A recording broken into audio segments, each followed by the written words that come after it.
સુરત શહેરમાં ડિંડોલી પોલીસ મથક બહાર રોડ પર મારામારી. ડિંડોલી રાધાસ્વામી નગરમાં બે સ્થાનિકો વચ્ચે મારામારી સર્જાઈ. હરિહરનગરના સોસાયટીના બે યુવકો રાધાસ્વામી નગરમાં આવેલા કેટલાક લોકોએ ધમકાવી રહ્યા હતા. આ વાતને લઈને બંને સોસાયટીના યુવકો વચ્ચે મારામારી સર્જાઈ. કુંદન માનસિંહ નામનો વ્યક્તિ ડિંડોલી પોલીસ મથકમાં ફરિયાદ નોંધાવવા આવ્યો હતો. ફરિયાદ નોંધાવવા આવેલ યુવક પર 4 ઈસમોએ હુમલો કર્યો. પોલીસ સ્ટેશનમાં જ બે પક્ષ વચ્ચે મારામારીના દ્રશ્યો સામે આવ્યા. આ ઘટનાને લઈ અને ડિંડોલી પોલીસ મથકમાં હાજર પોલીસ દોડી અને બંને પક્ષોને અટકાવ્યા હતા. ડિંડોલી પોલીસે બંને પક્ષના ઈસમોની અટકાયત કરી અને કાયદેસરની કાર્યવાહી હાથ ધરી હતી. आपका नाम? मेरा नाम कुंदन मानसिंह राजपूत है। मैं इधर समाधान करने के लिए आया था।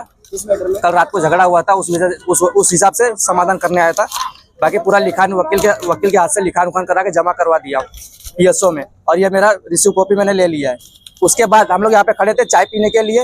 सामने वाली पार्टी आई, कम से कम 12-20 लोगों को पहले अंदर डालो, अंदर 12 ये भी था मारने में, ये भी था मारना मत। पुलिस वाले कैसे छोड़े? आपको पुलिस में नहीं है, ये आदमी लोगों को मारा। आप आगे मत जाओ ना भाई, आ जाओ।